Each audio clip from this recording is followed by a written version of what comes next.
గత కొంతకాలంగా అవినీతి ఆరోపణలు, కోర్టు విచారణలతో సతమతమవుతున్న ఇజ్రాయెల్ ప్రధాని నెతన్యాహు కీలక నిర్ణయం తీసుకున్నారు. తనకు క్షమాభిక్ష పెట్టాలంటూ ఇజ్రాయెల్ అధ్యక్షుడు ఐజాక్ హెర్జాగ్ ను కోరుతూ దరఖాస్తు చేసుకున్నారు. ఇటీవలే హమాస్ తో యుద్ధం ముగించిన నెతన్యాహు ఇప్పుడు పూర్తిగా రాజకీయాలపై దృష్టి పెట్టారు. అందుకోసమే అధ్యక్షుణ్ణి క్షమాభిక్ష కోరి మళ్ళీ ఇజ్రాయెల్ పాలిటిక్స్ లో పవర్ఫుల్ గా మారాలని భావిస్తున్నట్టు తెలుస్తోంది.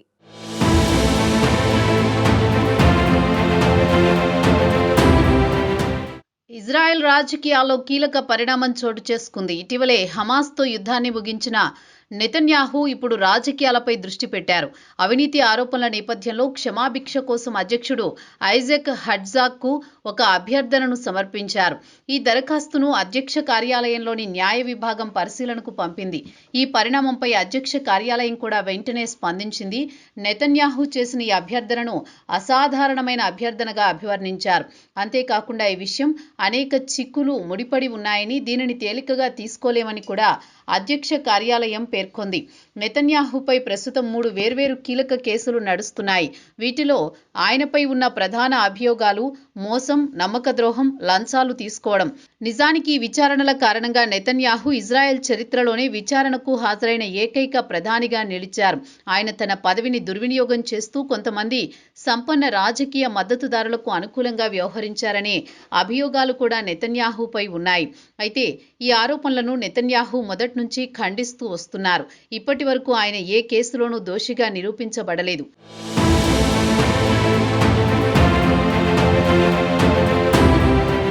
తనపై జరుగుతున్న ఈ విచారణ కారణంగా దేశం ముక్కలుగా విడిపోయిందంటూ ఆయన అధ్యక్షుడికి రాసిన క్షమాభిక్ష లేఖలో పేర్కొన్నారు. అంతేకాకుండా అధ్యక్షుడు నాకు క్షమాభిక్ష ప్రసాదిస్తే నేను ఈ దేశ ఐక్యతను పునరుద్ధరించడానికి తోడ్పడతాను అని ఆయన హామీ ఇచ్చారు. క్షమాభిక్షను ఆయన దేశ రాజకీయ ఐక్యతతో ముడిపెడుతున్నారని విశ్లేషకులు చెబుతున్నారు. విచారణలో భాగంగా నెతన్యాహు వారానికి కనీసం 3 సార్లు కోర్టుకు హాజరు కావాల్సిన నిబంధన ఉంది. ప్రస్తుతం తాను దేశానికి ప్రధానిగా ఉండి దేశ వ్యవహారాలు నిర్వహించడంలో తీవ్రమైన ఆటంకం కలిగిస్తోందని కూడా నెతన్యాహు తన అభ్యర్థనలో స్పష్టం చేశారు.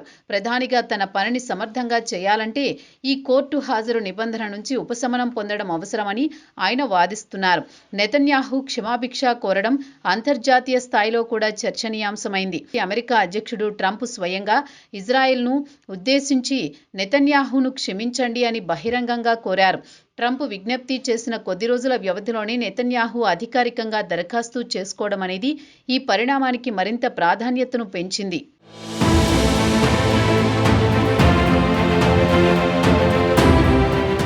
అయితే నిబంధనల ప్రకారం నెతన్యాహు చేసుకున్న అభ్యర్థనను అధ్యక్షుడు నేరుగా పరిశీలించరు. దీనికంటూ ఒక నిర్దిష్ట ప్రక్రియ ఉంది. అభ్యర్థనను మొదట న్యాయశాఖకు పంపి వారి అభిప్రాయాన్ని తీసుకుంటారు. న్యాయశాఖ అభిప్రాయం వచ్చిన తరువాత దానిని అధ్యక్ష కార్యాలయంలోని న్యాయ సలహాదారుకు బదిలీ చేస్తారు. ఈ 2 దశలు పూర్తయిన తర్వాతే చివరగా ఈ దరఖాస్తు అధ్యక్షుడు ఐజాక్ హెర్జాగ్కు దగ్గరకు చేరుతుంది. ఈ ప్రక్రియ అంతా పూర్తయి అధ్యక్షుడు తుది నిర్ణయం తీసుకోవడానికి కొంత సమయం పట్టే అవకాశం ఉంది. అయితే ఇంతకాలం ఇజ్రాయెల్ హమాస్తో యుద్ధం చేస్తూ బిజీగా ఉన్న నెతన్యాహు ఇప్పుడు యుద్ధం ముగియడంతో తన వ్యక్తిగత ఇమేజ్ను కాపాడుకునేందుకు ఇజ్రాయెల్ రాజకీయాల్లో తిరిగి పవర్ సెంటర్ అయ్యేందుకు ప్లాన్ చేస్తున్నారు. అందుకే తనపై ఉన్న కేసులో క్షమాభిక్ష కోరుతూ అధ్యక్షుడికి లేఖ రాశారు. మొత్తంగా అవినీతి ఆరోపణలు, కోర్టు విచారణల మధ్య దేశ ఐక్యత, పాలనా నిర్వహణను కారణంగా చూపుతూ ఇజ్రాయెల్ ప్రధాని క్షమాభిక్ష అడగడం అనేది ఆ దేశంలోనే ఒక పెద్ద చర్చకు దారితీసింది. అధ్యక్షుడి తుది నిర్ణయంపైనే నెతన్యాహు రాజకీయ భవిష్యత్తు, ఇజ్రాయెల్ రాజకీయ స్థిరత్వం ఆధారపడి ఉన్నాయి.